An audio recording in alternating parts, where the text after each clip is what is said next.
Hello students, welcome to RHchemistry.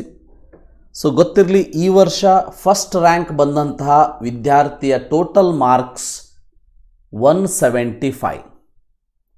So ಆದರೆ ಆ ವಿದ್ಯಾರ್ಥಿ ಯಾವುದೇ ಸಬ್ಜೆಕ್ಟಲ್ಲೂ ಕೂಡ ಔಟ್ ಆಫ್ ಔಟನ್ನು ಗಳಿಸಿರಲಿಲ್ಲ.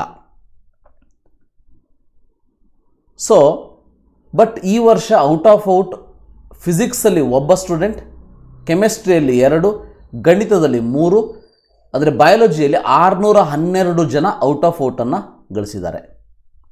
ಅಂದರೆ biology paper was so dam easy ಅಂಥೇಳಿ ಇದರಿಂದ ಪ್ರೂವ್ ಆಗ್ತದೆ. 59ಕ್ಕಿಂತ ಜಾಸ್ತಿ ಇರುವಂತಹ ಮಾರ್ಕ್ಸ್ಗಳನ್ನ ನೀವು ನೋಡ್ಬೋದು.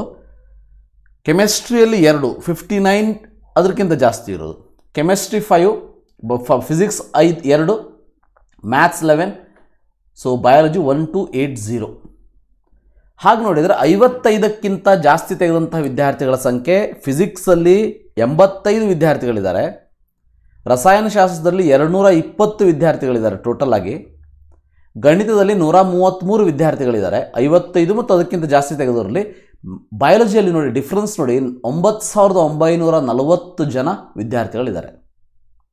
ಡೆಫಿನೆಟ್ಲಿ ಬಯಾಲಜಿ ಈ ವರ್ಷ ಬಹಳ ಈಸಿ ಇತ್ತು. ಅದಾದಮೇಲೆ ಸೆಕೆಂಡ್ ಅಂತ ಬಂದರೆ ಕೆಮಿಸ್ಟ್ರಿ ವಾಸ್ ಈಸಿ ಅಂದರೆ ಸ್ವಲ್ಪ ಕನ್ಫ್ಯೂಷನ್ ಆಗೋ ಹಾಗಿದ್ದರೂ ಕೂಡ ಇಟ್ ವಾಸ್ ಈಸಿ. ಅದಾದಮೇಲೆ maths and physics was to the same level. ಹಾಗೆ ನೋಡಿದರೆ ಮ್ಯಾಥ್ಸ್ ಸ್ವಲ್ಪ ಡಿಫಿಕಲ್ಟ್ ಇತ್ತು ಅಂತಲೇ ಹೇಳ್ಬೋದು. ಸೊ ಇದು consolidated list which is given by KEA. 55ಕ್ಕಿಂತ ಹೆಚ್ಚು ವಿದ್ಯಾರ್ಥಿಗಳನ್ನ ಪಡೆದಿರುವಂಥ ಅಭ್ಯರ್ಥಿಗಳ ಸಂಖ್ಯೆ. So thank you for watching.